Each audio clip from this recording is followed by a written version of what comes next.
عزیزان محترم، جیسا کہ پچھلے جمعۃ المبارک کے موقع پر میں نے آپ کی خدمت میں عرض کیا کہ سوشل میڈیا پر شیعہ ذاکرین صحابہ اکرام رضوان اللہ علیہم اجمعین کی بہت بے ادبی کر رہے ہیں، بہت گستاخی کر رہے ہیں۔ آج کل ہر بچے کے پاس، ہر بندے کے پاس موبائل ہے، ہر کوئی دیکھتا ہے۔ تمہارا یہ فرض منصبی ہے کہ ہم اپنے لوگوں کو، اپنے احباب کو بتائیں کہ یہ محروم لوگ، بدبخت اور بد نصیب لوگ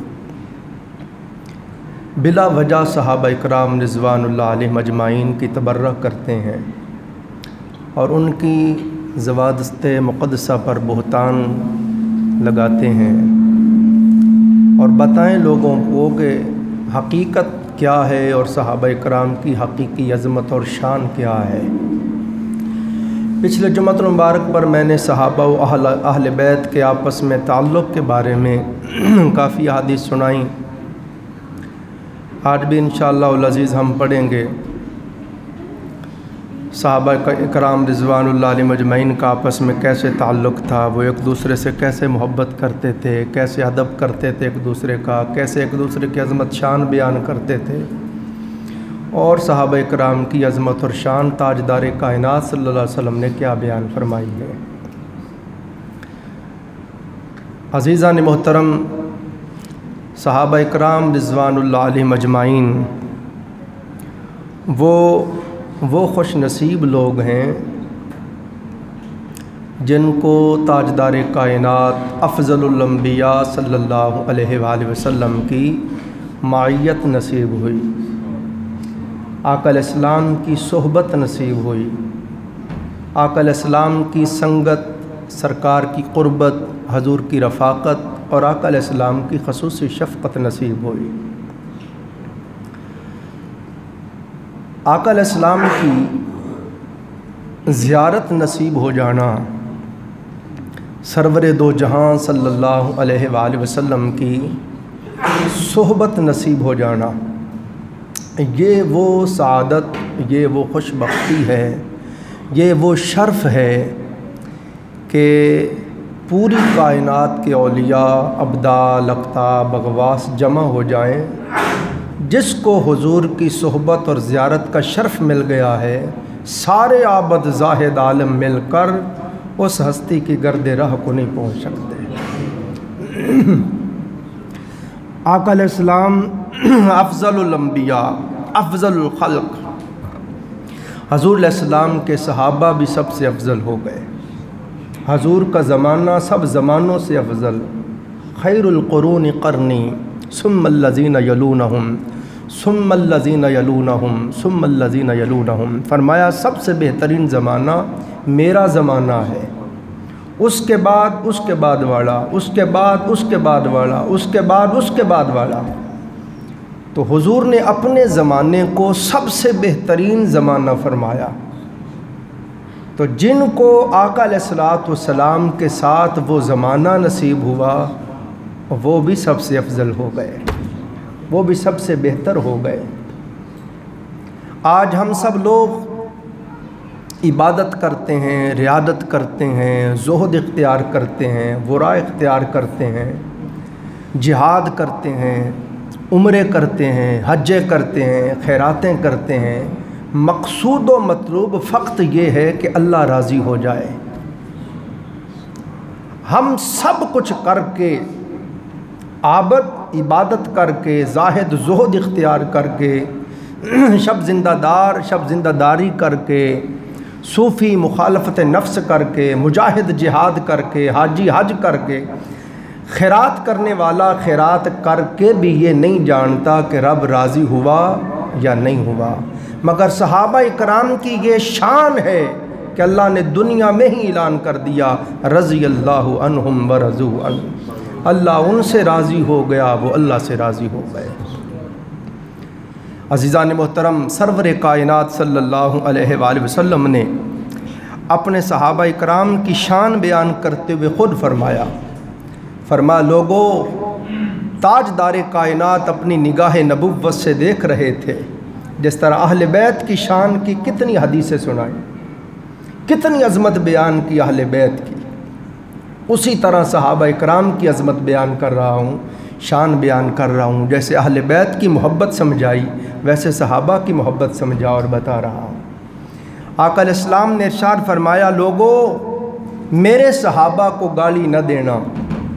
حضور نگاہ نبوت سے دیکھ رہے تھے میری امت میں ایسا بھی زمانہ آئے گا کہ کئی شقی بدبخت لوگ میرے صحابہ کو برا کہیں گے۔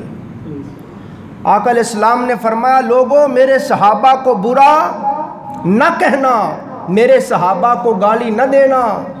جن کو میری صحبت نصیب ہوئی ہے، جن کو میری معیت اور سنگت نصیب ہوئی ہے، ان کی یہ شان ہے۔ میرے آقا نے فرمایا کہ کوئی غیر صحابی، فرمایا میرا صحابی ایک مد سوا سیر یا نصف مد جو اللہ کی راہ میں خیرات کرے، اور غیر صحابی احد پہاڑ کے برابر سونا بھی خیرات کرے، فرما میرے صحابی کی شان کو نہیں پہنچ سکتا۔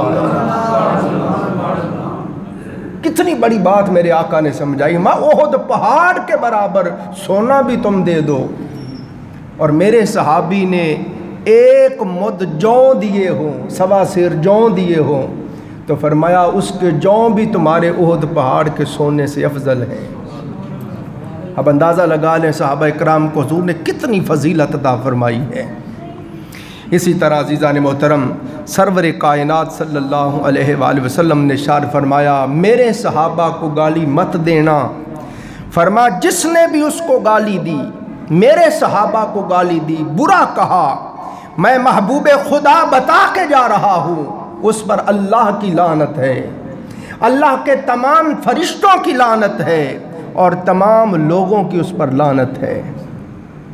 پھر سرور کائنات صلی اللہ علیہ وآلہ وسلم نے ارشاد فرمایا لوگو میرے صحابہ اگلے زمانے، فرمایا میرے بعد ایک زمانہ آئے گا، آخری زمانہ، جس میں لوگ میرے صحابہ کو گالی دیں گے، تبرہ کریں گے، برا کہیں گے۔ سرور کائنات صلی اللہ علیہ وآلہ وسلم نے ارشاد فرمایا میں تمہیں حکم دیتا ہوں جس کسی کو دیکھو میرے صحابہ کو برا کہتا ہے، میرے صحابہ سے بغض رکھتا ہے، کینہ رکھتا ہے، عداوت رکھتا ہے، آقا علیہ السلام نے فرمایا میں تمہیں حکم دیتا ہوں ان کی مجالست اختیار نہ کرنا۔